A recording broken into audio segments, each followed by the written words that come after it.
Hello and welcome back to A Real Horror Show, the YouTube channel dedicated to all things horror. I'm Jamie. I'm Liam, and today we'll be counting down our top 3 zombie movies of all time. Let's get to it.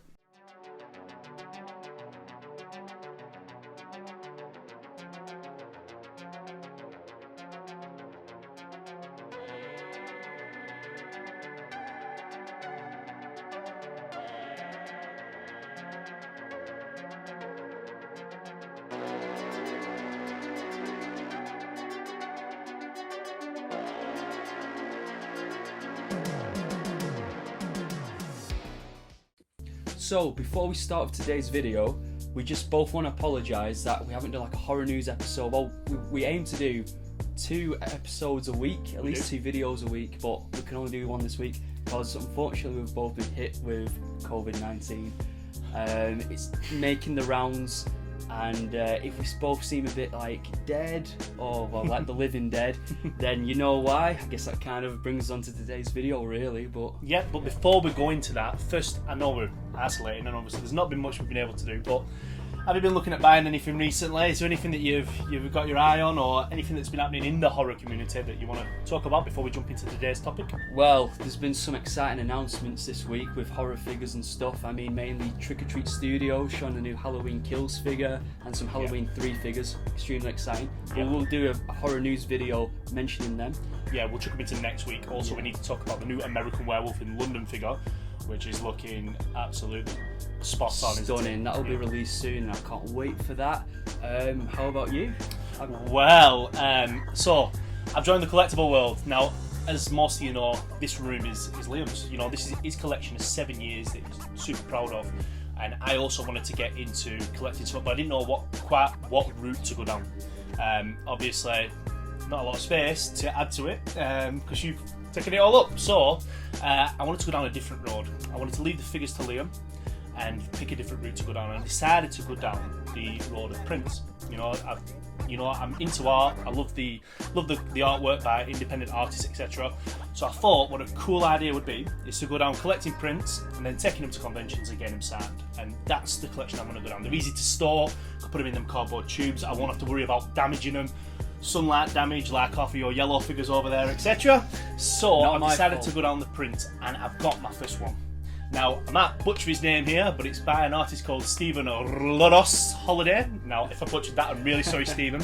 Unfortunately, this one's out of print. This one is one that he did a couple of years ago.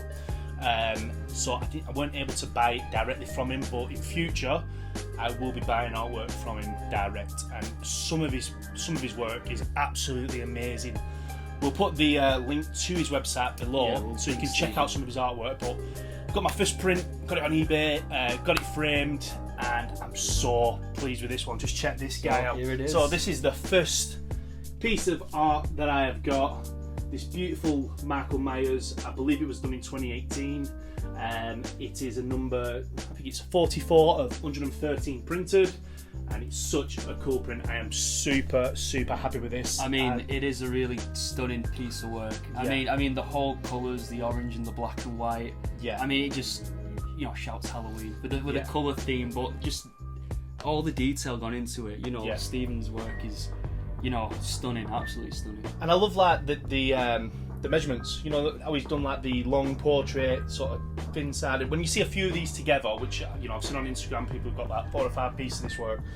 They look amazing lined up. They're just so cool, and I will definitely be buying more. He's actually got a Art the Clown piece on his website currently, which is so cool, and that's like next payday. Yeah. And now I'm going to be going down the rabbit hole of spending a fortune, like the rest of you, collecting all this stuff. But what I'm really excited about is when we go to For the Love of Horror, hopefully 2 of the Michael Myers actors are going to be there, James Jude Courtney and Nick the Castle. original.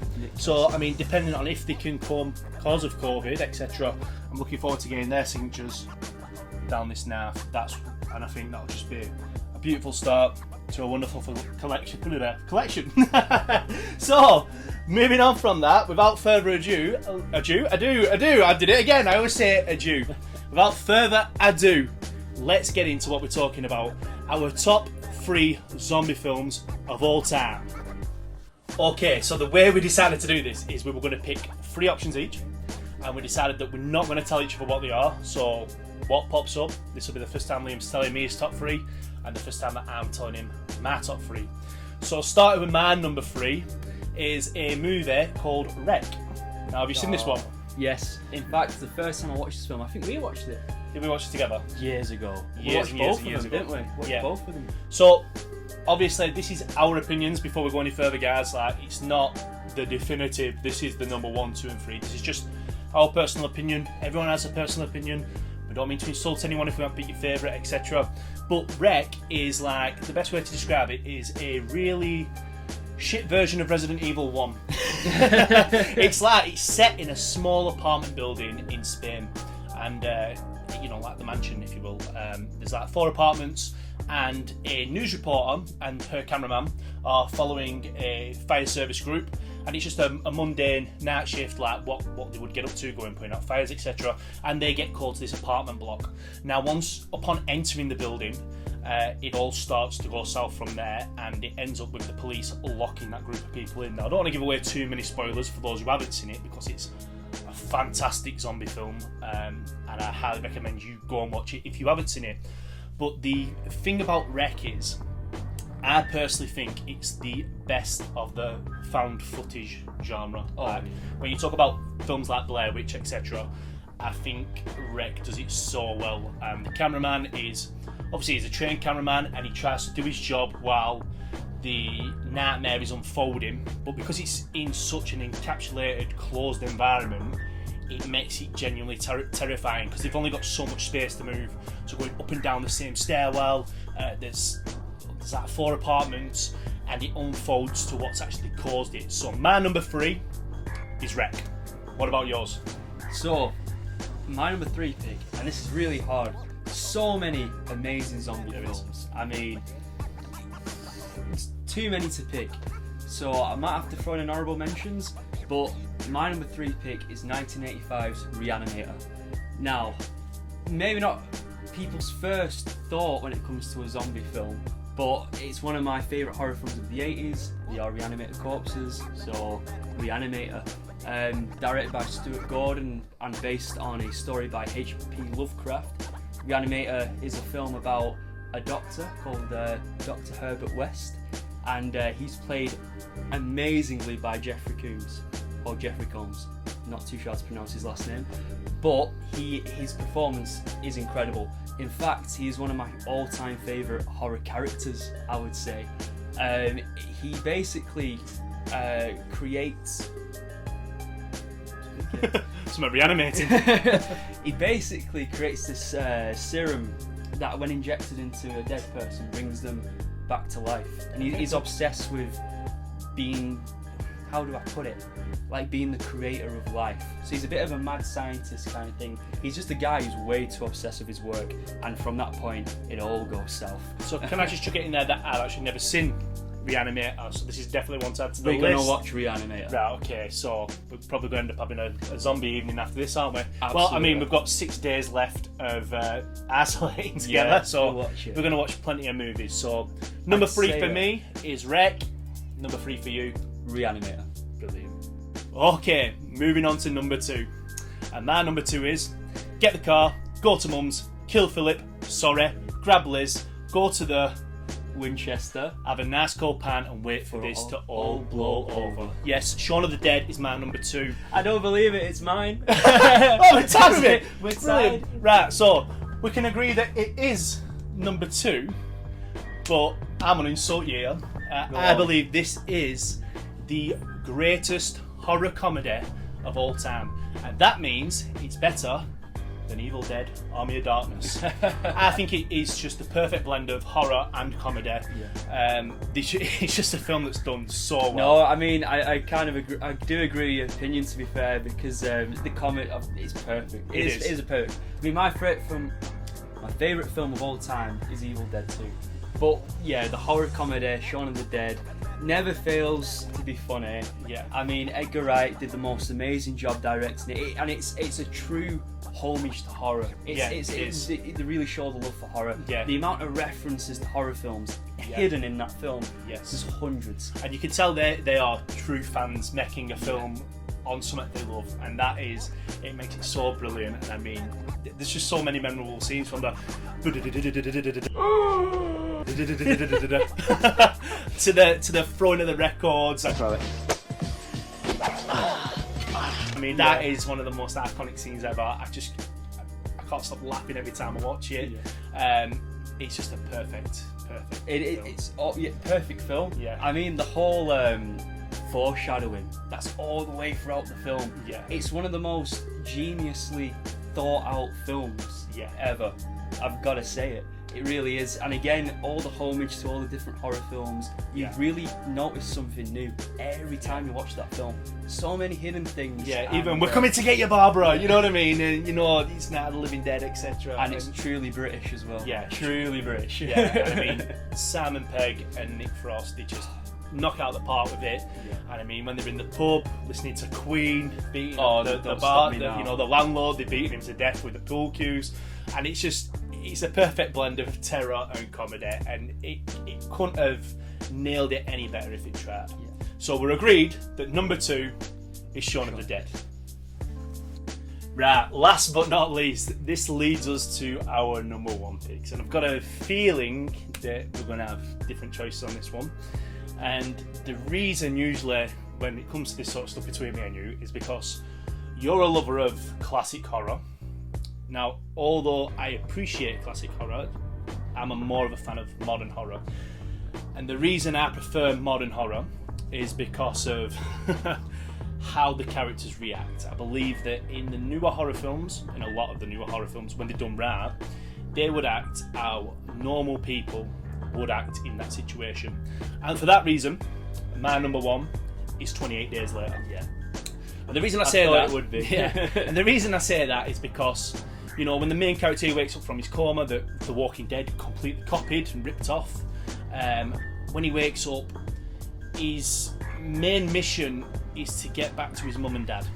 And that, for me, is what it would all be about. If anyone normally in the normal world woke up in that situation, it would be to first find out the well-being of your family, you know, get back to your loved ones, etc.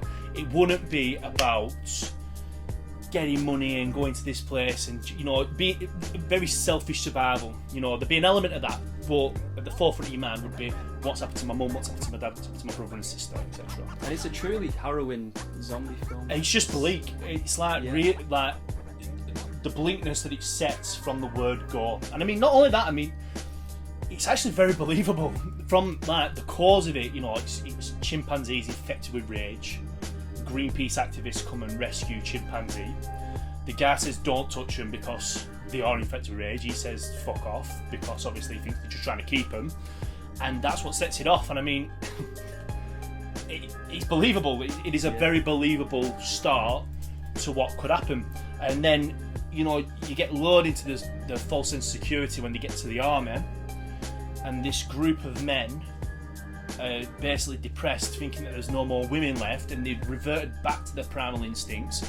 And just when this group of characters believes that they're safe, the girls are actually in danger because the men want to continue the human race. It has all the good traits of a great zombie film. Is it kind of shows the whole downfall of humanity and the whole.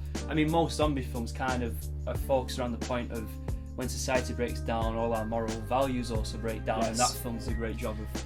It does. That's why it's a harrowing one. It really reverts us back to the caveman instinct and the survival of the fittest, and how human beings are a true threat and a danger to other human beings. And for that reason, 28 Days Later is my number 1 zombie film of all time. So, I'm gonna guess.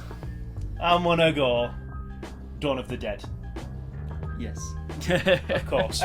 Right, go for it. George A. Romero's 1977 classic, Dawn of the Dead. What can I say about this film that hasn't been? It's not as good as Night of the Dead. No, not Night of the Dead, Day of the Dead. That's a real hot take. That's a real hot take. I love Day of the Dead. I prefer Day of the Dead, personally. But It's got the best zombie killer in it. It's got the best zombie in it. It's got Bob. You know what I mean? Joe Gunn. Well, that Captain Rhodes death. That's fun. Yeah. Spoilers, but Oh yeah, 985. the special effects in that film. But I digress. Sorry, I'm taking Yeah. over your bit. So go on, continue. Dawn of the Dead. It's fine. I could talk about Romero for days. Yes, but the legend. But yeah, Dawn of the Dead. What can I say about that film? I mean, whether it's my favourite, it's not your favourite, but we can all agree it's probably the most influential zombie It's the film standard bearer ever in made. Without Dawn, there's no Shaun. Well, there's definitely no there's no Shaun. Shaun. I mean, everything stems from Dawn of the Dead, doesn't it? Like, it really set. And like, even this though is what a zombie film is. Even though Night of the Living Dead was obviously the first, and that kind of set the standard for, you know, Romero's zombie flicks, Yes. I think Dawn was definitely kind of like... It's like with Evil Dead 2, it kind of blossomed into what we know, you know. Yeah. Dawn of the Dead's the same kind of thing. It is, for me, the ultimate zombie film. Again, what can I say about a film that hasn't already been said? It's a genius film. Again, Romero really shows like the fault of humanity throughout the entire film. The problems. Deep of underlying capitalism. message in it. It's all about consumerism. I love the whole metaphor of zombies in a mall being like people in a mall, just wandering around aimlessly. You know, consumerism and all that stuff. We watched it the other day actually, and you picked up on the whole when they're showing the money to the CCTV camera, and you were saying like, that money means nothing in this world now, and that's Romero just showing again like humanity's that kind of stupid, really. You know, it's so. And I mean, although that creates a great point, that was the exact same reason that it doesn't crack my top 3, because I do my own editing in terms of horror films, because I look at stuff and I'm like, you wouldn't do that, you would react this way, like survival would go this way, you know, you'd be thinking about your family, you wouldn't be dressing up in fur coats and trying to grab money that's now pointless. And although it shows the stupidity of people, I think that's how Romero is trying to make you feel. Exactly. And he does succeed in that. And also, if I'm not wrong, it's got to be the first film that Tom Savini worked on with Romero, you know, and Savini's in it. Great role, the lead of the motorcycle gang. I love it. Yeah, he's great in it. Well, all the acting, all the characters are great. I love it all. It's just, again, it set the standard for what we know now, and still a classic to this day. Absolutely. I could talk for hours about that film, by the way. And if there's any horror films you want us to dissect or maybe review in the future, let us know, because we don't mind talking about films. We could do it for hours. We could indeed. Okay guys, so that's it for today's video. I hope you really enjoyed it. I just got to say, it was so difficult picking our favourite zombie films, because there's just so many. There's thousands. There's tons. Some great ones in the 80s, all the way up to today's, you know, and it's such a popular genre. I mean, the resurgence of zombie films after like 28 days and stuff. The Walking Dead, that sparked it all off again. Absolutely. It's just, you know, there's so many out there. I also just want to say, it's just come to me that George Romero first worked with Tom Savini on a film called Martin, and also Dawn was released in 78, not 77. So, you know, determined not to get caught out by anyone watching. Yeah, you know, I'm not as stupid as I look. Well, maybe. Well, there's arguments for that. But anyway, I just want to throw some honourable mentions out there as well, while we're on it. Yep. Because there's films like Return of the Living Dead, Day of the Dead, which we did mention, but Zombieland. God, there's just so many. Dead Alive / Brain Dead, depending on where you're from. Yeah, a lot of people talk about The Train to Busan, and that's a film that I've got on my list to tick off. You know, people say that's a classic, or a modern classic already. You know what I mean? And you know, these films are basically the top 3 picks from what we've seen. Doesn't necessarily mean they're the best, you know what I mean? We'd love to hear what your top 3s are. Yeah, we all have our own opinions and stuff on films and everything like that. So. Absolutely, and I mean, you know, it's subject to change. There may have been films out there that we've not seen, so I mean, if you can comment, give us some suggestions on what to watch, and we'll check them out, because there might be some hidden gems. You know, we're always open to growing and changing the list. So if there's any underground 80s sleaze horror films, you know, zombie films, you know, let us know, because I love all that. And I mean, if you could just like the channel, like the video, subscribe and share the channel, And if you'd like to see more of this content, put some suggestions down below what you'd like to see the next top 3, 5, 10 to be. And until next time, guys, we'll see you soon and take care.